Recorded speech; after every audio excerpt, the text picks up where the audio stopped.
श्री शिवाय नमस्तुभ्यम। हर हर महादेव। दोस्तों, आप सभी लोग जानते हैं कि 28 मई 2026 यानी गुरुवार को पड़ रही है पुरुषोत्तम मास की ज्येष्ठ शुक्ल पक्ष प्रदोष व्रत तिथि। और दोस्तों, यह वह तिथि है जो ज्येष्ठ महीने में पड़ने वाली सबसे बड़ी तिथि है, क्योंकि यह गुरुवार के दिन पड़ रही है और इस दिन प्रदोष व्रत भी रखा जाएगा और इसका बहुत ही बड़ा और विशेष महत्व होता है।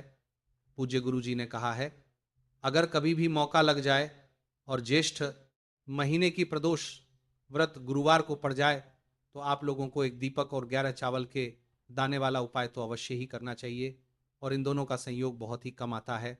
और दोस्तों, पूज्य गुरु जी ने अपनी शिव महापुराण की कथा में बताया है, इस दिन आपको 11 चावल दाने वाला उपाय तो अवश्य ही करना चाहिए, क्योंकि ऐसा दिन पूरे साल में सिर्फ एक ही बार आता है। और दोस्तों, आप सभी लोग जानते हो कि गुरुवार प्रदोष व्रत का अगर सबसे बड़ा कोई उपाय है तो वो 11 चावल के दाने वाला उपाय है। तो दोस्तों, इस गुरुवार के दिन आप लोगों को इस 11 चावल दाने वाले उपाय को ज़रूर करना है। बहुत सारे लोग होंगे जिन लोगों ने इस उपाय को ना किया हो, मतलब पूरा साल निकल गया और उन्होंने किसी भी दिन इस 11 चावल के दाने वाले उपाय को ना किया हो। पर दोस्तों, आपके पास एक आखिरी मौका बचा हुआ है जो कि 28 मई के दिन है। तो इस दिन आप लोगों को इस वाले उपाय को जरूर कर लेना है। भले ही आपने पूरे साल भर इस उपाय को ना किया हो, पर अगर आपने इस ज्येष्ठ महीने में पड़ने वाली प्रदोष व्रत के दिन अगर इस वाले उपाय को कर लिया तो आपको इस उपाय को करने का वो फल मिलेगा जिसकी आपने कभी कल्पना भी नहीं करी होगी। इसीलिए आप लोग इस वाले उपाय को एक बार जरूर कर लेना, ताकि आप लोगों के हाथ से ये मौका ना जा सके और आपको इस उपाय को करने का फल मिल सके। दोस्तों, यह उपाय पंडित जी ने अपनी अभी की ही शिव महापुराण की कथा में बताया है, जिस उपाय को आज हम आपको बहुत अच्छे से समझाने वाले हैं। इस वीडियो को देखने के बाद इस उपाय को समझने के लिए आपको कोई और वीडियो को देखने की जरूरत नहीं पड़ेगी। तो चलिए दोस्तों, उपाय को शुरू करते हैं। देखिए, ये इस ज्येष्ठ महीने के गुरुवार के दिन ये इतना खास होता है, इतना महत्वपूर्ण होता है। देखा गया है कभी कभी बड़े बड़े पूजा पाठ अनुष्ठान से जो मनोकामना पूर्ण नहीं होते, वो इस ज्येष्ठ महीने के प्रदोष व्रत के दिन एक छोटे से उपाय करने से ही आपकी मनोकामना पूर्ण हो जाती है। और बहुत सारे लोगों ने इस उपाय को किया भी है और उनको इस उपाय को करने का फल भी जरूर मिला है। अगर आप लोग भी इस उपाय को गुरुवार प्रदोष व्रत के दिन करना चाहते हैं तो आप इस उपाय को पहले अच्छे से समझ लेना, सुन लेना, उसके बाद करना। आपको इस उपाय का फल जरूर मिलेगा और इस उपाय को कर लेने से आपके घर में चाहे किसी भी प्रकार की दुख और समस्या क्यों ना चल रही हो, आपको उसका कारण भी नहीं पता है कि भाई ये समस्या किस कारण से चल रही है, उसका कुछ भी कारण हो सकता है। जैसे पितृदोष हो सकता है या किसी भी तरह का मंगल दोष भी हो सकता है। तो इस दिन आप लोगों को ये वाला उपाय कर लेना है। ये एक ऐसा उपाय है जिस उपाय को अगर किसी विशेष दिन पर किया जाए तो भाई उस विशेष दिन का जो है वो तो हमें मिलता ही मिलता है। पर हमने उस दिन पर इस उपाय को किया है तो हमें उससे भी बड़ा फल मिलता है, और फल बहुत जल्दी मिलता है, क्योंकि आप इस उपाय को बहुत ही बड़े और विशेष दिन पर कर रहे हो। तो चलिए अब उपाय के बारे में बात करते हैं। लेकिन उससे पहले आप लोगों को ये जानना आवश्यक है कि आखिर ये उपाय किस समय करना है, किसको करना है और कैसे करना है। तो चलिए हम आगे आपको वीडियो में एक एक करके बता देते हैं। लेकिन उससे पहले अगर आप लोग हमारे चैनल पर नए हैं तो हमारे चैनल को सब्सक्राइब कर लेना और इस वीडियो को लाइक करके कमेंट बॉक्स में श्री शिवाय नमस्तुभ्यम ओम नमः शिवाय जरूर टाइप कर देना। और अपने फ़ायदे के लिए, गरीबी दूर करने के लिए इस वीडियो को पूरा देख कर जाना, तभी आपको लाभ की प्राप्ति होगी। यदि आज आपने वीडियो को बीच बीच में से देखा, काट काट कर देखा, तो आपको जीवन में कभी सफलता हासिल भी नहीं। तो दोस्तों, इस 11 चावल के दाने वाले उपाय को हमें इस गुरुवार के दिन कैसे करना है, किसको करना है, किस समय करना है और कहाँ पर करना है, ये सारे सवालों के जवाब आपको इस वीडियो में मिल जाएंगे। और जो ये वीडियो देखेगा भाई, उसको 11 चावल के दाने वाला उपाय ज़रूर करना चाहिए, क्योंकि इस दिन एक चावल के दाने का भी बहुत ही बड़ा और विशेष महत्व होता है। और जब बात आ जाए 11 चावल के दाने की, तो यह सोने पर सुहागा वाली बात हो जाती है और यह एक बहुत ही बड़ा उपाय हो जाता है इस गुरुवार प्रदोष व्रत का। तो अब दोस्तों, इस 11 चावल के दाने वाले उपाय को आखिर करना किसको है? सबसे पहले हम लोग वो बात जान लेते हैं। तो देखो, घर की जो बड़ी माताएं बहनें होती हैं, उन माताओं बहनों में से कोई भी एक बड़ी माता बहन इस वाले उपाय को कर सकती है। और दोस्तों, अगर आप चाहे तो अपने घर में से सभी सदस्यों को भी इसको करवा सकते हैं। अगर किसी व्यक्ति की खुद की कोई मनोकामना है, खुद की कोई दुख और परेशानी है जो कि वह अपने लिए ही करना चाहता है, इस वाले उपाय को तो वो खुद अपने लिए भी कर सकता है। बाकी अगर कोई घर में से ऐसा है जो कि अपने पूरे घर परिवार की सुख और शांति के लिए ये वाला उपाय करना चाहता है, तो भाई वो भी कर सकता है, उसमें भी कोई दिक्कत वाली बात नहीं है। कहने का मतलब यह है कि इस उपाय को हर के सदस्य भी कर सकता है और पूरे घर परिवार के सदस्य के लिए घर की बड़ी माताओं बहनों में से कोई एक माता बहन भी कर सकती है।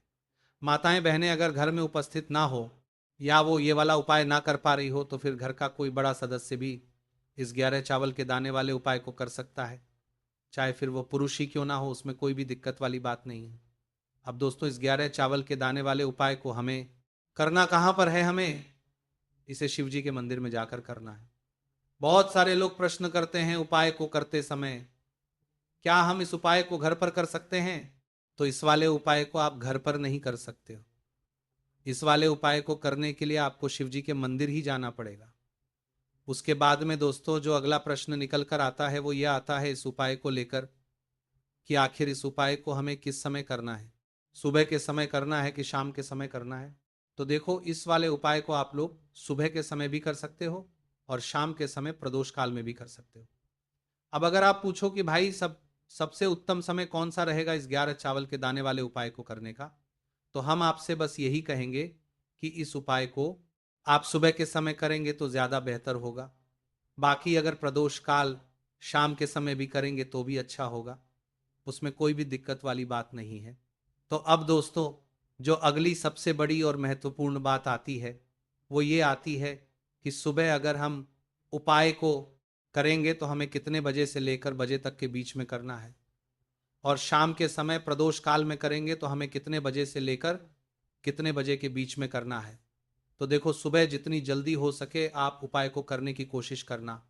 बाकी अगर किसी कारणवश लेट भी हो जाओ, थोड़ी देर भी हो जाए, तो 10 या 11:00 तक भी आप उपाय कर लेना, पर 12:00 से ज्यादा देरी ना हो। ठीक है, इस बात का ध्यान रखना।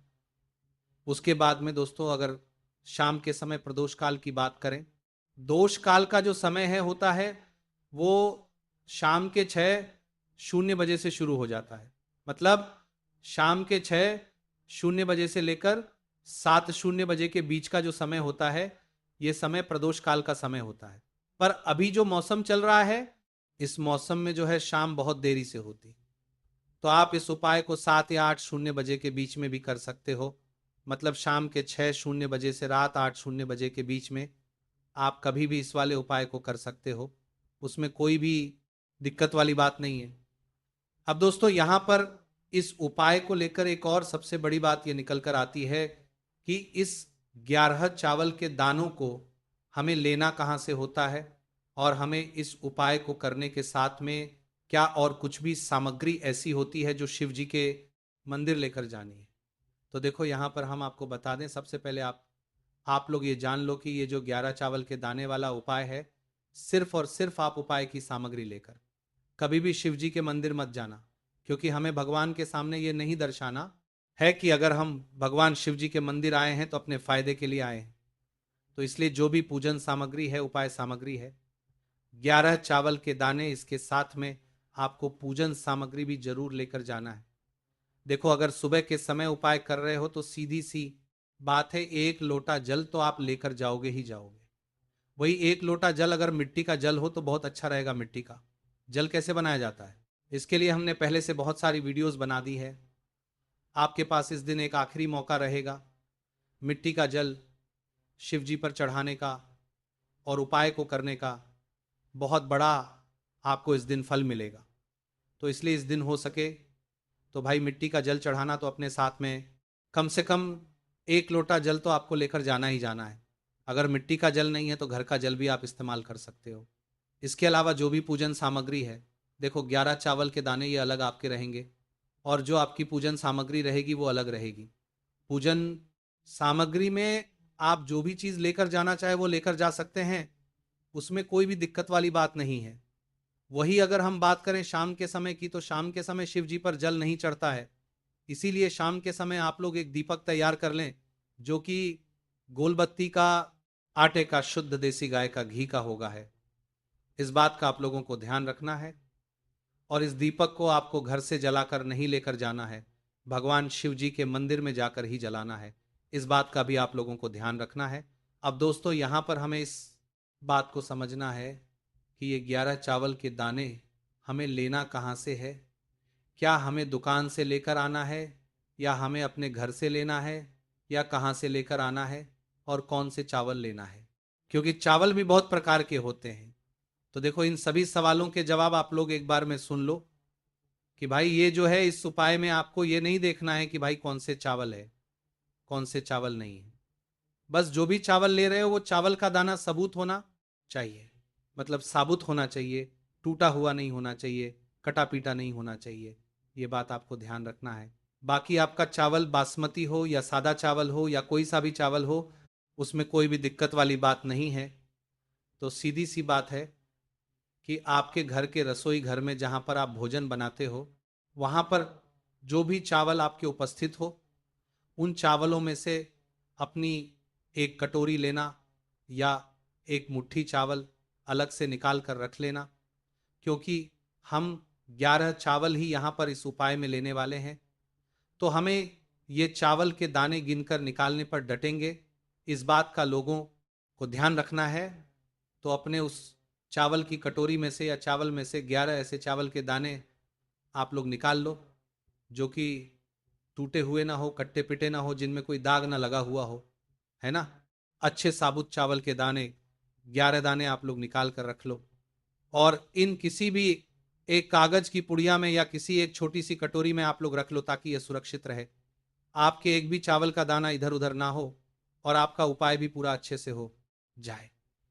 तो भाई जैसे ही आपका उपाय की जो सामग्री है 11 चावल के दाने ये तैयार हो जाते हैं, उसके बाद में आपको जो भी अपनी पूजन सामग्री है सुबह के समय कर रहे हो, तो 1 लोटा जल या पूजन सामग्री जो लेकर जाना चाहो उसकी भी तैयारी कर लेना। और के समय जा रहे हो तो भाई अपना जो दीपक है उसे तैयार कर लेना, ठीक है। और उपाय को करते समय शुद्धता का विशेष रूप से ध्यान रखना, ठीक है। सुबह सुबह स्नान करने के बाद ही उपाय को करने की आप लोग तैयारी करना। उसके बाद अगर शाम के समय की बात करें तो शाम के समय आपको स्नान करने की जरूरत नहीं है, पर शुद्धता का ध्यान रखना है। आपको स्नान तो नहीं करेंगे, आप हाथ मुंह धोकर भी इस पर का सामना है वाले उपाय को शाम के समय प्रदोष काल में कर सकते हैं, इसमें कोई की बात नहीं है। तो आप अपने उपाय की पूरी सामग्री तैयार करके आपके पास ही में जो आपका शिव मंदिर हो वहां पर पहुंच जाइए। सबसे पहले शिव मंदिर में जाकर आप लोगों को उपाय नहीं करना है, पहले भगवान के दर्शन करना है, भगवान से आशीर्वाद प्राप्त करना है, फिर शिव जी की शिवलिंग के पास में आना है। शिवलिंग के पास में आने के बाद आप जो पूजन सामग्री लेकर आए हुए हैं, जैसे कि सुबह गए हुए होंगे तो 1 लोटा जल और जो भी पूजन लेकर आए हैं आप उनसे भगवान शिव जी की पूजन कीजिए। सबसे पहले तो 1 लोटा जल ही चढ़ेगा, उसके बाद में आपकी पूजन सामग्री चढ़ेगी। उसके बाद में अगर दोस्तों शाम के समय अगर आप इस उपाय को कर रहे हो तो अपने साथ में कम से कम एक जो दीपक है गोलबाती का जो आप अपने साथ में लेकर गए हो, उस दीपक को मंदिर में जाकर अपनी माचिस से जलाना है और उस दीपक को शिवलिंग के पास में रखना है, ठीक है। इस दीपक को के बाद ही आप लोगों को अपना ये वाला उपाय शुरू करना है। और दीपक को ज़्यादा पास में मत रखना, वैसे भी गर्मी पड़ रही है, भगवान शिव जी को आंच नहीं लगनी चाहिए, है ना। तो भाई जैसे ही आपकी पूजा अर्चना हो जाती है आप भगवान शिव जी को प्रसन्न कर लेते हैं।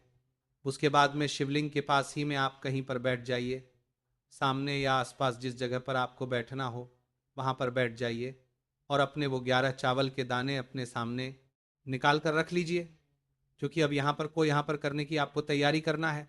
और इस तरीके से जब आप उपाय करेंगे, पूजन सामग्री करने के बाद, पूजन अर्चना करने के बाद, तो आपको उपाय का फल बहुत जल्दी और बहुत बड़ा होकर मिलेगा। तो अपने 11 चावल के दाने अपने सामने निकाल कर रख लेना। और ये जो उपाय है ये आपकी सीधे हाथ की हथेली से होगा, इसीलिए इस बात का भी विशेष रूप से ध्यान रखना है। तो सीधे हाथ की हथेली का प्रयोग करके ही आप लोग अपना इस वाले उपाय को करना। अपने सामने जो भी आपकी कागज की पुड़ियां हैं उसको रख लो, या कटोरी है तो भाई उसे अपने सामने रख लो और अपने वो 11 चावल के दाने निकाल लो। ठीक है। उसके बाद में दोस्तों अब आपको क्या करना है कि शिवलिंग आपके सामने होगी, तो आपने वो 11 चावल के दाने एक एक करके आपको शिव जी के शिवलिंग के ऊपर चढ़ाना है। कहाँ पर चढ़ाना है? शिवलिंग के ऊपर चढ़ाना है, और कहीं पर भी नहीं चढ़ाना है। आपको अपने हथेली से शिवलिंग के ऊपर चढ़ना है। भले ही फिर वो अपने आप जलाधारी पर गिर जाए या मतलब वहीं पर गिर जाए, उसमें कोई दिक्कत वाली बात नहीं है, पर आप चढ़ाओ शिवलिंग के ऊपर ही। तो आपको क्या करना है? अपना पहला चावल उठाना है, श्री शिवाय नमस्तुभयम बोलना है और शिवलिंग पर चढ़ा देना है। इसी तरीके से दूसरा चावल का दाना उठा है, शिवलिंग पर चढ़ाना है और मंत्र बोल देना है। और फिर तीसरा चावल का दाना उठाना है, श्री शिवाय नमस्तुभयम बोलना है और चढ़ा देना है। इसी प्रकार से आपको पूरे 11 चावल के दाने एक एक करके शिव जी के शिवलिंग के ऊपर चढ़ाना है और भगवान से प्रार्थना करते जाना है। मतलब प्रार्थना तो आपको आखिरी में करना है, पर हर एक के दाने को चढ़ाते समय श्री शिवाय नमस्तु भयन जरूर बोलना है। उसके बाद ही में ये चावल का दाना शिवलिंग के ऊपर आपको चढ़ाना है। जैसे ही आपके 11 चावल के दाने शिवलिंग के ऊपर जाते हैं तो भाई उसके बाद में आपको क्या करना है? भगवान से अपनी मनोकामना बोलना है। मनोकामना भी कब बोलना है? जब आपका 11 चावल का दाना आपके सीधे हाथ की हथेली में हो और आप उसे चढ़ाने के लिए जा रहे हो, श्री शिवाय नमस्तुभयम बोलकर उस आखिरी चावल के को शिवलिंग के ऊपर चढ़ा देना और भगवान से फिर अपनी वहाँ मनोकामना बोल देना। जिस मनोकामना के लिए आप लोग अपना ये वाला उपाय कर रहे हो, जिस भी दुख और परेशानी के लिए आप लोग अपना ये वाला उपाय कर रहे हो, उसके बाद में जैसे ही आप अपनी मनोकामना बोल देते हो, आपका ये वाला उपाय पूरा हो जाता है। पर दोस्तों, उपाय को करने के बाद आप लोगों को 2 मिनट भगवान शिव जी के मंत्र का जाप जरूर करना है। और मंत्र का जाप करने के बाद भगवान एक और बार प्रार्थना करना है अपनी मनोकामना के लिए या अपनी जो भी दुख और परेशानी है उसके लिए। इसके बाद में आप लोग भगवान को देखकर, भगवान से प्रार्थना करके उनसे आशीर्वाद लेकर वहां से उठ सकते हैं और अपने घर पर जा सकते हैं। बस दोस्तों, यहाँ पर यह वाला उपाय पूरा हो जाता है। इस तरीके से जो भी व्यक्ति छोटी छोटी चीजों का ध्यान रखते हुए इस 11 चावल के दाने वाले उपाय को करेगा, निश्चित सी बात उसे उसकी मनोकामना जल्द ही पूर्ण होगी और जो भी दुख और परेशानी है वो भी बहुत ही जल्दी दूर होंगे। और दोस्तों, अगर आपको हमारी ये वीडियो पसंद आई हो तो हमारे इस वीडियो को लाइक और चैनल को सब्सक्राइब जरूर करें। हर हर महादेव। ओम नमः शिवाय के पुरुषोत्तम मास के दिनों में विशेषकर भगवान शिव और माता पार्वती और विष्णु भगवान का पूजन किया जाता है। अब साथ ही साथ प्रदोष व्रत का दिन भी पड़ गया है, तो ऐसा समझ लीजिए आपके जीवन में धन भी आएगा, सुख भी आएगा, धन बढ़ेगा भी, और साथ ही साथ आपके जीवन के सारे संकटों को भगवान शिव जी दूर कर देंगे। तो चलिए सबसे पहले बात कर लेते हैं सबसे पहले उपाय की, जो कि गुरुवार वाले दिन आपको विशेष कर करना है। और इस उपाय को करने से आपकी कोई भी ऐसी इच्छा, कोई भी विश जो अभी तक अधूरी है, पूरी नहीं हो रही है, तो आपकी बड़ी से बड़ी विश और मनोकामना भी पूरी हो जाती है। जब आप गुरुवार प्रदोष व्रत वाले दिन इस पहले उपाय को कर लेते हैं तो देखिए, आप सभी जानते हैं कि श्री हरि विष्णु जो है उन्हें तुलसी दल सबसे प्रिय है। बिना तुलसी माता के श्री हरि विष्णु अधूरे हैं और बिना तुलसी पत्तों के श्री हरि विष्णु का भोग अधूरा है। अब श्री हरि विष्णु को प्रसन्न करके आप अपनी किसी भी मनोकामना को पूरा कर सकते हैं, क्योंकि श्री हरि विष्णु प्रसन्न हो गए तो आपकी कोई भी विश और इच्छा मनोकामना अधूरी नहीं रहेंगी। तो आपको तुलसी के 5 पत्ते लेने। अब ये 5 तुलसी के पत्ते जो आपने लिए हैं, ये 5 तुलसी के पत्ते आपको श्री हरि विष्णु को अर्पित करने। अपने घर के मंदिर में ही ठीक है। ऐसा आपको करना है। आपके घर में श्री हरि विष्णु की कोई मूर्ति है, प्रतिमा है, वहां पर ये 5 तुलसी के पत्ते आप रखें और साथ ही साथ एक देसी घी का दीपक गोल बाती का आपको लगाना है और ओम नमो भगवते वासुदेवाय नमः इस मंत्र का आपको 11 बार जप करना है। देखो मंत्र कौन सा है, ओम नमो भगवते वासुदेवाय नमः। और फिर श्री हरि विष्णु से अपनी विश, अपनी इच्छा, अपनी मनोकामना कह देना और फिर देखना आपकी विश और इच्छा, जो भी आपकी मनोकामना है, जो भी अपने जीवन में आपको चाहिए। अगर निर्धनता बहुत है, आप अपने घर से गरीबी को दूर करना चाहते हैं, या फिर धन आपका बढ़ता नहीं है, आप चाहते हैं कि आपका धन बढ़े, या फिर आपके घर में फिजूल खर्ची बहुत होती है, पैसा आपके पास नहीं रुकता है, आप चाहते हैं कि पैसा आपके पास रुके, या फिर घर में कोई व्यक्ति ऐसा है जो बहुत बीमार रहता है, या फिर किसी का विवाह नहीं हो पा रहा है, तो जो भी आपकी इच्छा है, जो भी आपके विश है, बस एक बार श्री हरि विष्णु से कह दिन है। साथ ही 7 साल का सबसे बड़ा दिन है।